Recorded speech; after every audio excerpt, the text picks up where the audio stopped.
Hi, I'm Simon Webber, Co-Director Workshop Architecture. I'm here this morning to present this project at Altona North Primary School. It's a classroom building. It's stage one of a four-stage redevelopment of the entire school campus. It's $2.6 million in construction budget. Like I said, it's in Altona North. Altona North is an inner western suburb of Melbourne, and the school sits within a residential area that was built to serve the workers of the nearby factories in the mid-20th century. As such, it consists of these buildings that most people who've worked on government schools will be very aware of. The LTC, or light timber construction building, which is a corridor building, double loaded with classrooms, and notorious for having leaky roofs.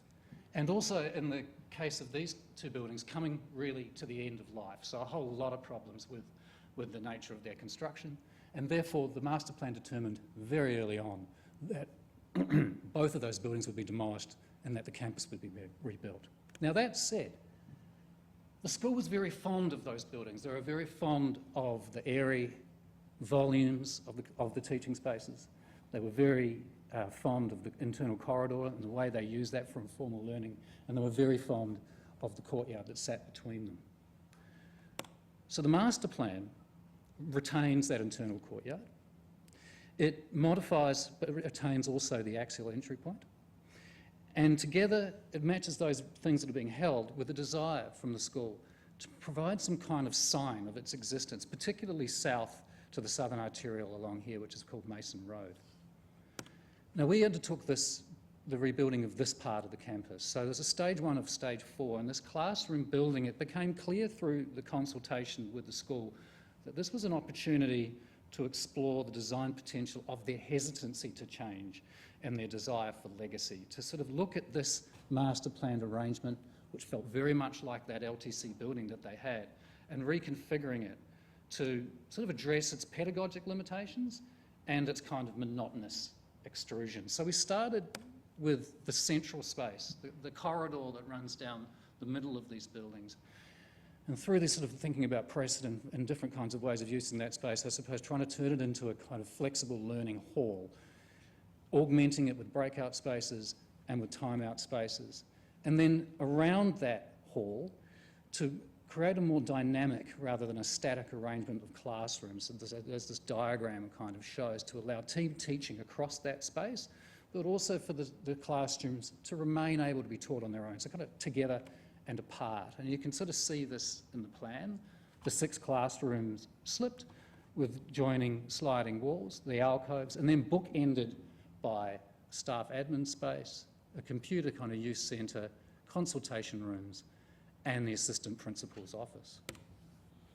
So alongside introducing a kind of more dynamic, more contemporary learning space into the middle, the school also wanted to retain a level of control over that space, so provide an overlay of calm. And these two projects were kind of influential in thinking about what the architecture of that space could be like. The softly skylit space of La Tourette Chapel, and also the house by Kusanari Sakamoto, where the occupation is sort of anchored into the bottom of the space by the use of a consistent material. And so this is this kind of central corridor space here, and that consistent material in our case being plywood running down the sides that also creates the space for all the bags to be held.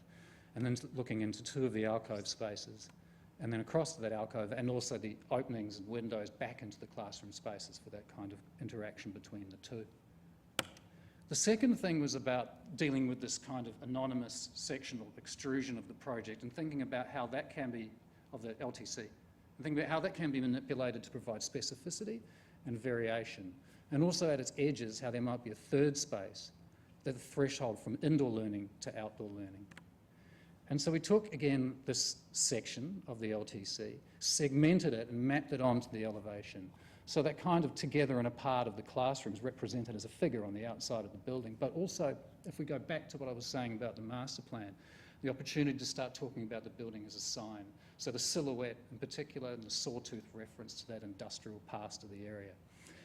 The roof's misaligned with the classrooms below. So in cross-section here you can see you get quite different spaces for each individual classroom, both looking across the building and also along it. And also, I guess, quite clearly seen here in the changes of ceiling material, it's a different arrangement, a different individual outcome of a similar situation for each classroom. So with the kind of central command and control that happens with having the teacher inside that space, again, this was the opportunity to open into more kind of dynamic, start to sort of think about the opportunity of colour being brought into these classroom spaces. And on a recent sort of defects inspection, it was quite delightful to see that colour kind of spill out into that hall space. And then rather than it being a kind of overlay of calm, the calm's sort of baked in by the architecture, and that overlay is instead this kind of confetti of occupation. Moving out from the building to the outdoor learning areas, that kind of diagonal relationship kind of extends the geometry of the roof into the spaces outside. Here you can see it in the two tones of exposed aggregate concrete, and also framing the garden spaces, which kind of deal with the edge of the building and how that edge might be remade through the additions of later projects. But you can see that exposed aggregate concrete and the warmth that it provides is a kind of emanation from the external materials of the building, with this sort of veiled-like drape of the roof over the top. And it's those external materials that kind of talk about the last aspect of this project. Its sort of relationship to legacy, the kind of legacy of a disappearing suburb, and the possibility of returning materials from demolished buildings back to the site and rearranging them, almost like a kind of rebuilt ruin. And also to think about what parts of those materials that are outside those returned ones, they can kind of operate in the way in which ruins are sometimes completed or infilled, in the same fashion that a redacted text kind of keeps its form but loses the fidelity to the original content. And so in reference to this elevational pair, you can kind of see that relationship. The combination of solid and perforated zinc aluminum sun shading, the roof kind of folding over this kind of rebuilt ruin essentially.